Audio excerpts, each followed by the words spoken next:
안녕하세요. 중고등부 예배에 오신 여러분들을 환영합니다.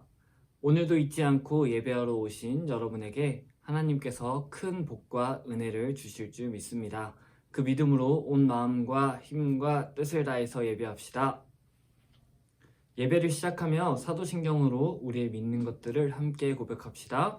전능하사 천지를 만드신 하나님 아버지를 내가 믿사오며 그 외아들 우리 주 예수 그리스도를 믿사오니 이는 성령으로 잉태하사 동정녀 마리아에게 나시고 본디오 빌라도에게 고난을 받으사 십자가에 못 박혀 죽으시고 장사한 지 사흘 만에 죽은 자 가운데서 다시 살아나시며 하늘에 오르사 전능하신 하나님 우편에 앉아 계시다가 저리로서 산자와 죽은 자를 심판하러 오시리라. 성령을 믿사오며 거룩한 공회와 성도가 서로 교통하는 것과 죄를 사하여 주시는 것과 몸이 다시 사는 것과 영원히 사는 것을 믿사옵나이다. 아멘.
기도하겠습니다. 사랑과 은혜가 풍성하신 우리 아버지 하나님, 온 천지를 지으시고 다스리시는 하나님을 찬양합니다. 우리가 오늘 각 자리에서 예배할 수 있게 해주시니 감사합니다. 하나님, 우리가 한 주 동안 삶의 자리에서 하나님께서 보내신 그 자리에서 하나님의 백성답게 하나님의 자녀답게 살지 못했던 모습들이 있습니다. 용서해 주시고 크신 은혜와 자비로 덮어 주시옵소서. 하나님, 우리가 전 세계를 두려움에 떨게 만드는 바이러스로 인해 또 그 바이러스로 인해 우리나라가 고통 중에 있기에 함께 모여 예배하지 못하고 있습니다. 특히 우리나라에 코로나로 인하여 고통 중에 있는 자들을 위로하여 주시고 힘주셔서 함께 이 상황에서 이겨내게 해주시고 기쁨의 삶을 함께 살아낼 수 있도록 해주세요. 오늘 이 시간 예배합니다. 함께 해주시고 홀로 높임 받아주시고 우리에게 예비하신 하나님의 은혜를 부어주세요.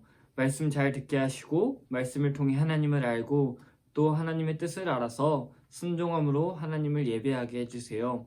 우리 예배를 받으실 주님을 찬양합니다. 우리를 위해 이 땅에 오시고 죽으시고 부활을 하셔서 승천하시고 우리의 유일한 증보자 되시는 예수님의 이름으로 기도드립니다. 아멘. 다 함께 하나님의 말씀을 듣겠습니다. 누가복음 1장 26절부터 38절까지의 말씀입니다. 누가복음 1장 26절부터 38절까지의 말씀입니다. 제가 읽도록 하겠습니다. 여섯째 달에 천사 가브리엘이 하나님의 보내심을 받아 갈릴리 나사렛이란 동네에 가서 다윗의 자손 요셉이라 하는 사람과 약혼한 처녀에게 이르니 그 처녀의 이름은 마리아라. 그에게 들어가 이르되 은혜를 받은 자여 평안할지어다. 주께서 너와 함께 하시도다 하니 처녀가 그 말을 듣고 놀라 이런 인사가 어찌함인가 생각하매 천사가 이르되 마리아여 무서워하지 말라. 네가 하나님께 은혜를 입었느니라. 보라 네가 잉태하여 아들을 낳으리니 그 이름을 예수라 하라.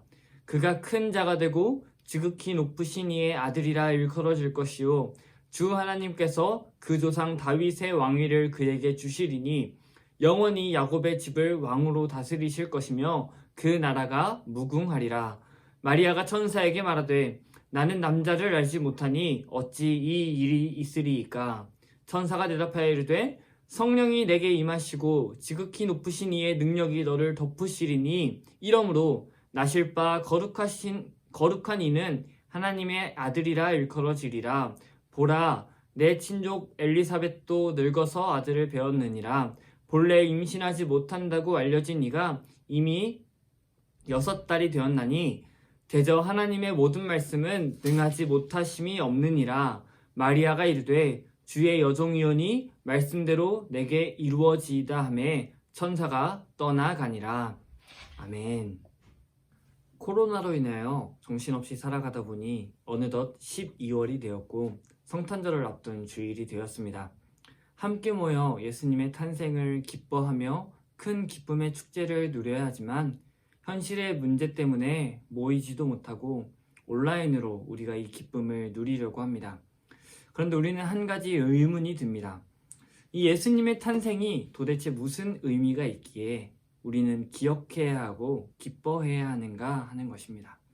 우리는 오늘 이 문제를 함께 생각해 보겠습니다.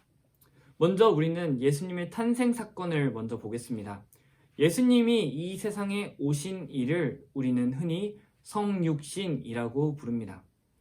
이 일이 일어난 때, 성육신이라는 사건이 일어난 때를 한번 살펴봅니다. 창세기 3장에서 아담이 범죄한 이유로 모든 사람은 죄로 인하여 죽을 수밖에 없습니다. 그러나 창세기 3장 15절에서 하나님께서 약속하시죠. 바로 구원자, 구속자가 오실 거라고 말입니다. 그 말씀은 구약시대를 쭉 흘러왔고 구약시대의 하나님의 백성들은 그 구원자를 바라보며 살았습니다. 그 계획이 바로 오늘 본문에서 이루어집니다. 하나님의 계획을 따라 어느 날 갈릴리 나사렛에 다윗의 자손 요셉과 정혼한 처녀 마리아에게 천사 가브리엘이 갔습니다. 그리고 인사합니다. 은혜를 받은 자여 평안할지어다. 주께서 너와 함께 계시도다. 이러한 인사는 마리아를 놀라게 만들었습니다. 또한 많은 생각을 하게 했어요. 아마 마리아는 이런 생각을 했을 것입니다. 왜 나에게 은혜를 받았다고 말하는 것인가? 왜 주께서 나와 함께 하신다고 말하는가? 여러 가지 생각을 했을 것입니다. 이때 가브리엘은 이렇게 말합니다. 보라, 네가 잉태하여 아들을 낳으리니 그 이름을 예수라 하라. 그가 큰 자가 되고 지극히 높으신 이의 아들이라 일컬어질 것이요 주 하나님께서 그 조상 다윗의 왕위를 그에게 주시리니 영원히 야곱의 집을 왕으로 다스리실 것이며 그 나라가 무궁하리라. 아멘. 하나님의 아들이신 영원한 왕이 마리아의 몸에서 태어날 것이라고 말합니다. 이런 소식을 듣는다면 어떤 생각이 들까요? 그냥 평상의 삶을 살던 중에, 가만히 있던 중에 갑자기 어떤 사람이 나타나더니 평안할지어다. 네가 아이를 가질 것이고 아들을 낳을 건데 그가 하나님의 아들이고 영원한 왕이 될 것이다 라고 말한다면 말입니다. 심지어 마리아는 아직 아이를 가질 어떠한 단계도 거치지 않은 상태였습니다. 34절에서 이렇게 말하죠. 그래서 나는 남자를 알지 못하니 어찌 이 일이 있으리이까? 그때 가브리엘이 설명합니다. 성령이 너에게 임하시고 지극히 높으신 이의 능력이 너를 덮으시리니 이러므로 나실 바 거룩한 이는 하나님의 아들이라 일컬어지리라. 아멘. 이 가브리엘의 설명에는 성령으로 잉태한다는 것이 어떤 것인지 어느 정도는 설명이 됩니다. 성령이 임하시고 지극히 높으신 이의 능력이 그녀를 덮음으로 마리아가 아이를 가질 수 있게 되는 것입니다. 이렇게 성령의 능력으로 아이를 가지게 되는 일이 조금이나마 쉽게 받게 하려 그녀의 친척에게 일어난 일을 말합니다. 이렇게 말합니다. 보라, 너의 친족 엘리사벳도 늙어서 아들을 배웠느니라. 본래 임신하지 못한다고 알려진 이가 이미 6달이 되었나니 대저 하나님의 모든 말씀은 능하지 못하심이 없느니라. 마리아가 남자와 관계하지 않았음에도 불구하고 아이를 가질 수 있었던 것은 하나님의 성령의 크신 능력으로 되는 것임을 우리는 볼 수 있습니다. 마리아의 상태 때문도 아니었고 엘리사벳도 아이를 가졌지만 엘리사벳의 상태 때문이 아니었습니다. 하나님의 능력으로 그것이 가능했던 것입니다. 마태복음 1장 20절에서 이 천사는 요셉에게 이렇게 말합니다. 그녀에게 잉태된 자는 성령으로 된 것이다 라고 말합니다. 이렇게 예수님의 인간 부모인 마리아와 요셉은 천사로부터 아이를 가지게 될 것이 성령으로 되는 것임을 듣고 그 일을 받아들이고는 아이의 부모가 되기로 합니다. 그렇게 시간이 흘러 다윗의 동네 베들레헴에서 아기 예수님은 태어나십니다. 그 이야기가 누가복음 2장에 기록되어 있죠. 그렇다면 이러한 사건에 담긴 의미, 즉 우리가 사도신경으로 믿음의 내용을 고백할 때 하는 고백이 있죠. 성령으로 잉태하사 동정녀 마리아에게 나셨다라는 이 고백의 의미를 이제 생각해 보겠습니다. 성령으로 잉태하셨다라는 사실은요, 인간의 능력에 의해서가 아니라 하나님의 초자연적인 능력, 이것에 의해서 성육신이 이루어졌다고 선언하는 것입니다. 고백하는 것입니다. 예수님의 태어나심이 인간의 능력이 아니라 하나님의 능력으로 가능케 되었습니다라고 고백하는 것입니다. 또한 이 성령님의 역사하심으로 말미암아 태어나시는데 이는 아버지의 영향이 없이 된 것입니다. 남자와 여자가 관계하여 아이가 나온 것이 아니라 성령님께서 잉태하게 하셨으므로 나온 그 아이에겐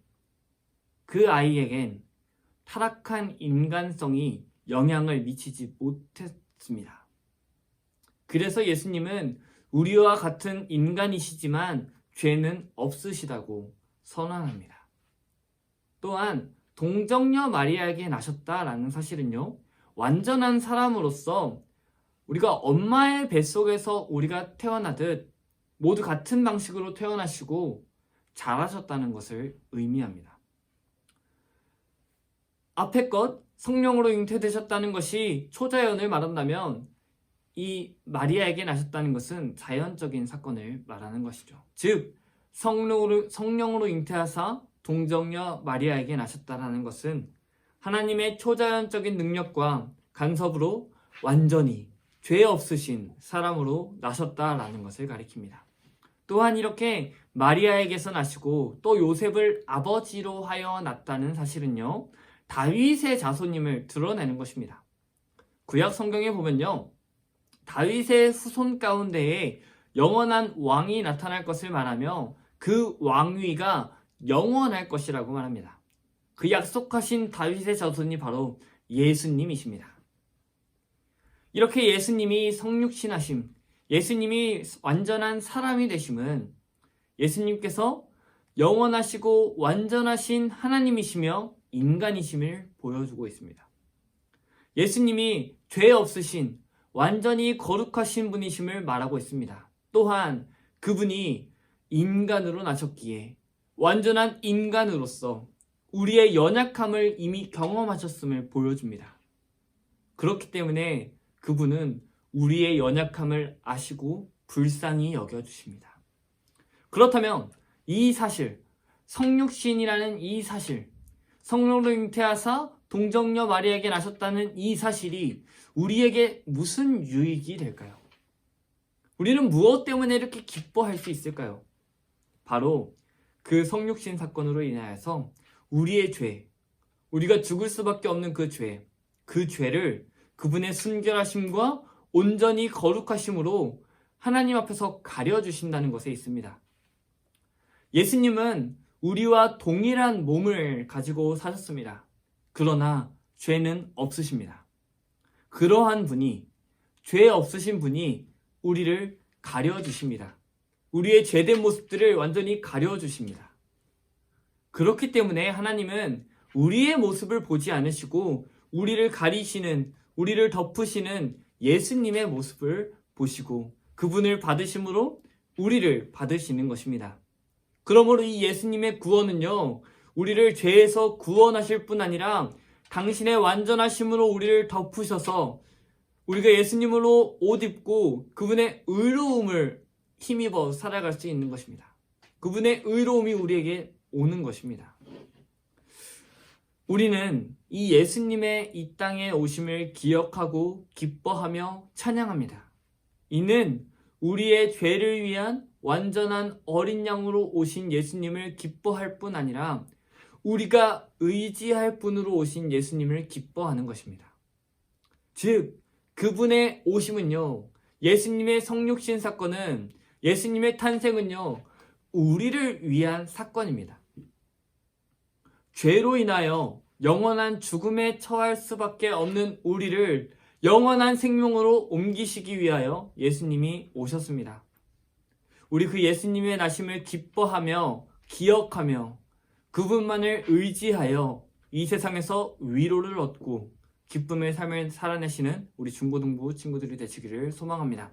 기도합니다. 사랑과 은혜가 풍성하신 우리 아버지 하나님, 우리를 위하여 이 땅에 보내신 우리 주 예수 그리스도의 나심을 우리가 살펴보았습니다. 우리를 위하여 이 땅에 오신 예수님을 우리가 기억하고 기뻐하며 의지하는 삶을 살아가도록 인도해 주세요. 우리를 위해 이 땅에 오신 우리의 유일한 중보자 되시는 예수님의 이름으로 기도드립니다. 아멘. 주님께서 가르쳐 주신 기도로 예배 마칩니다. 하늘에 계신 우리 아버지여, 이름이 거룩히 여김을 받으시오며 나라가 임하시오며 뜻이 하늘에서 이루어진 것 같이 땅에서도 이루어지이다. 오늘날 우리에게 일용할 양식을 주시옵고 우리가 우리에게 죄 지은 자를 사하여 준 것 같이 우리 죄를 사하여 주시옵고 우리를 시험에 들게 하지 마시옵고 다만 악에서 구하시옵소서. 대개 나라와 권세와 영광이 아버지께 영원히 있사옵나이다. 아멘. 광고하겠습니다. 첫 번째 광고입니다. 당분간은 이렇게 온라인으로 예배합니다. 여러분들이 있는 그 자리에서 예배하시기를 바랍니다. 두 번째입니다. 미션이 나갑니다. 첫 번째 미션입니다. 댓글로 예배에 참여했다고 남겨주십시오. 여러분의 이름과 예배에 참여했습니다 라는 말을 쓰시면 됩니다. 두 번째 미션입니다. 오늘 본문 말씀인 누가복음 1장 26절부터 38절까지를 손으로 쓰고 찍어서 카톡으로 보내주십시오. 누가복음 1장 26절부터 38절까지의 말씀입니다. 세 번째 광고입니다. 성탄 전야 행사가 있습니다. 12월 24일 저녁 7시 30분에 시작됩니다. 온라인 스트리밍으로 함께합니다. 함께 모이지 못하고 각자의 자리에서 온라인 스트리밍으로 우리가 함께 하실 수 있습니다. 참여하는 모든 친구들에게는 추첨으로 엄청난 선물들을 드릴 예정이니 그 시간에 꼭 참여하시기를 바랍니다. 참여하실 분들은 미리 저에게 이름을 카톡으로 보내주시면 추천 명단에 넣도록 하겠습니다. 당일날도 신청이 가능하오니 걱정하지 마시고 12월 24일 저녁 7시 30분에 서울 갈릴리 교회에 있는 온라인 스트리밍에 꼭 참여하시길 바랍니다. 네 번째입니다. 성탄 예배도 있습니다. 12월 25일 오전 11시에 온라인 스트리밍으로 진행합니다. 각자의 자리에서 예수님의 이 땅에 오심을 기억하고 기뻐하며 함께 예배합시다. 이제 오늘의 예배 영상은 마칩니다. 여러분들이 피드백을 남겨주시면 다음 주에도 잘 준비해서 오겠습니다. 우리 다음 주에 만날 때까지 건강히 잘 지내시고 은혜 안에 거하시기를 바랍니다. 다음 주에 만나요. 안녕.